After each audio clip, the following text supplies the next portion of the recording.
Jadi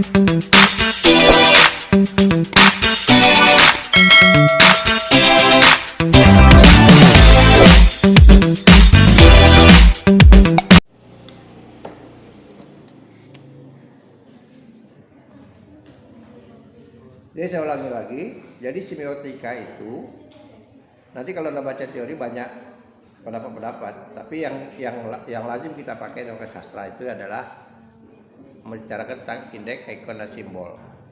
Ya. Jadi indeks, ikon, dan simbol. Bagaimana kita cara mencarinya? Kita cari di teksnya. Nah, karena itu pesan tersirat dari sebuah karya sastra. Pesan tersirat dari sebuah karya sastra. Jadi kalau pesan tersurat itu bisa jadi satu larik atau satu paragraf atau satu. Tapi tersurat itu berdasarkan penafsiran kita, ya, interpretasi kita. Karena itu dapat dikatakan caranya penyair atau sastrawan menyimpan maknanya. Nah, tadi kan kita katakan tadi, kalau kita bicara tadi saja aku kalau sampai waktuku ku mau tak seorang kan merayu. Tadi kategorinya apa? Indeks. Ya. Nah, kalau kita sudah tahu indeksnya itu, Anda harus terapkan juga indeks itu dalam kehidupan sehari-hari. Paham? Apa kehidupan sehari-hari? Contohnya nih, saya susah-susahnya buat video pada Anda, lalu nggak ada yang nonton, sementara tugas juga nggak ngerti. Ada lagi yang bertanya, Pak mau tanya ini, saya bilang nonton aja lah video. Nah, tapi kalau udah sampai waktunya saya bosan, nggak mau saya buat video lagi. Apa? Pak buat video? Nggak, saya bilang. Udah, saya buat konten lain aja. Konten saya makan, konten saya jalan dengan cucu, udah itu aja konten saya. Nah, itu artinya saya udah sampai pada waktunya, ya, nggak mau dia lagi, nggak mau lagi. Atau kalau begini, tugas kalian salah, baiki sekali, 2 kali, 3 kali masih juga, artinya saya nggak perlu mau salah mau benar, pokoknya saya nilai. Nah, itu contohnya pemahaman, artinya kita mengaplikasikan apa yang ada dalam puisi itu dalam kehidupan sehari-hari. Begitu juga kalau Anda berteman. Ya, tiba-tiba teman Anda hari ini tidak negur, biasanya baik, ngajak ke kampus, ya sama-sama yuk kampus, yuk, misalnya nebeng yuk sama ini, tiba-tiba nggak mau, ada apa? Ya, berarti kan ada indeksnya kan, ada sebab akibatnya, itu ada sebabnya. Kenapa? Oh, rupanya malam tadi dia mimpi Anda pacaran dengan cowoknya. Untuk pagi dia kesal, padahal mimpi. Iya, padahal mimpi cuma. Karena feeling curiga terus ini gitu. Nah, pantasan karena sebab mimpi tadi. Jadi itu yang harus dipahami tentang teks itu, dan teks itu ketika kita tafsirkan secara semiotik, apakah itu indeksnya, apakah itu jadi simbol atau gimana, itu kita harus analisiskan. Contoh lagi, Anda tahu logo Unri? Tahu. Itu indeks, simbol atau ikon? Simbol. Itu kata orang mirip dengan logonya UI. Anda lihat, benar enggak? Logonya UI mirip dengan logo UI.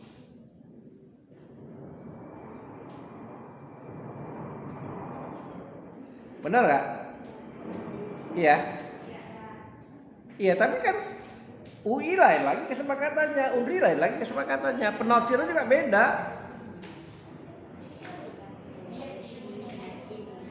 Iya kan? Nah, saya punya kan seperti itu. Tapi artinya kesepakatan yang di logo UNRI itu tidak sama dengan kesepakatan yang di logo UI. Kebetulan aja saya bilang itu seperti sama. Nah, itu yang saya katakan tadi. Sama juga bendera kita. Ya. Mirip terbalik dengan negara Polandia.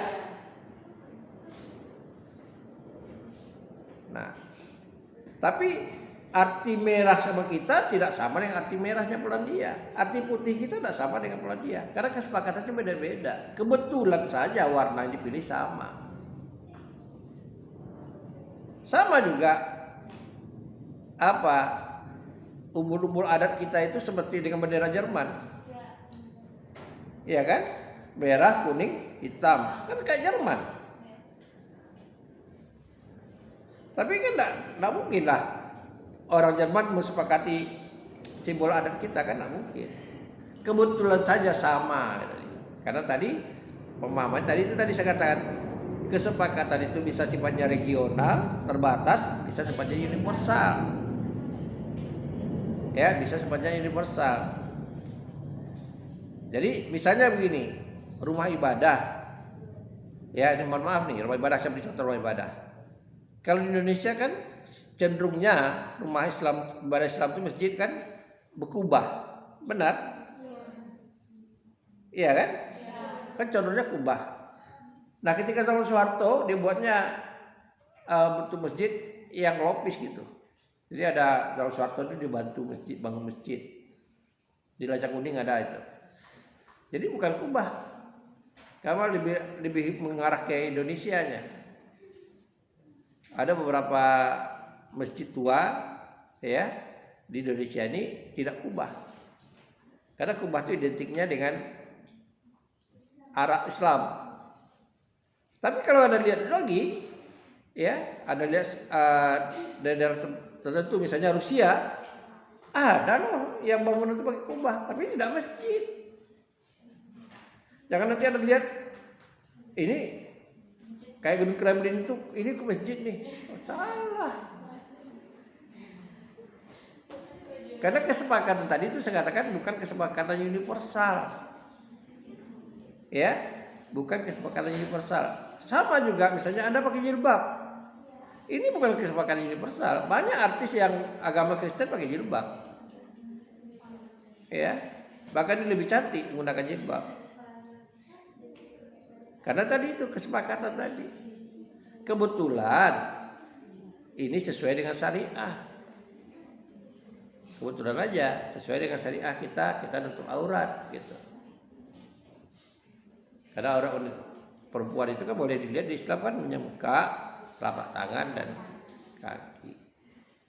Gitu. Kaki enggak, telapak tangan. Itu. Udah paham? Kira-kira paham enggak? Sudah paham enggak? Ini pertemuan kelima udah paham enggak? Tadi saya ingat lagi, kalau saya kurang paham cari lacak lagi. Apa itu dari semiotik, ya, lalu Anda pahami definisinya, lalu Anda terapkan. Kalau perlu diskusikan, ini betul enggak semiotik ini? Jadi jangan nanti Anda buat konten. Saya mau bicara tentang puisi ini ya, unsur triksinya adalah ini tema. Tidak ada urusannya dengan itu. Ya, tidak ada urusan dengan itu. Ini masih pendekatannya mengarah ke objeknya. Semiotik itu masih mengarah ke objeknya. Objek karya sastra itu.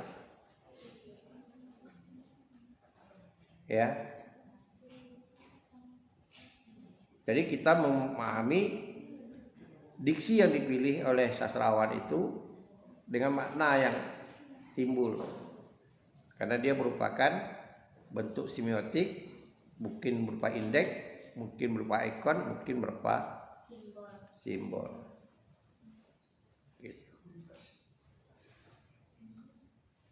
Oke, ada lagi yang mau ditanyakan? Ada mau ditanyakan enggak? Nah, baik. Hari ini kita keluar prodi kita, sertifikasi akreditasi prodi kita. Kemarin di media sosial sibuk dosen, yang mudah-mudahan unggul ya. Nah, kalau unggul artinya menguntungkan Anda tamat di prodi yang unggul. Tapi bukan berarti itu saja. sebuah sertifikat itu perlu kita pertanggungjawabkan. Ya, tadi saya katakan kepada Anda, bagaimana kita membuktikan bahwa kita memang unggul, layak dibilang unggul gitu. Ya. Jadi oleh karena itu kita cari keunggulan-keunggulan kita, salah satu di antaranya seperti ini. Kita buat, karena itu saya sangat cemas. Anda buat konten bukan hanya saya yang nonton. Dan masuk media sosial bebas orang nonton. Ya. Misalnya ada mahasiswa Anda, ada adik tingkat Anda yang hari ini kelas 3, besok mau bahasa Indonesia, dia cermati, tahu dia dapat yang salah. Karena itu hati-hati, ya, membuat kontennya hati-hati. Dia bukan sekedar buat konten, tapi satu itu. Yang kedua, harus benar. Ya, jangan pikirkan masa tayangnya. Sama seperti pengenalan diri. Ada yang cuma tidak sampai 2 menit. Coba bayangkan mengenalkan dirinya tidak sampai 2 menit. Apa saya sampaikan? Saya gini dia Pak. Relax aja, mau 5 menit kan lumayan jelaskan gitu. Kalian sambil belajar berbicara, ya. Ada yang tak sampai 2 menit memperkenalkan dirinya, gitu. Baik, kalau udah ada, kita cukup di sini kuliah kita, karena mau kuliah lagi kan. Mudah-mudahan dapat dimengerti dan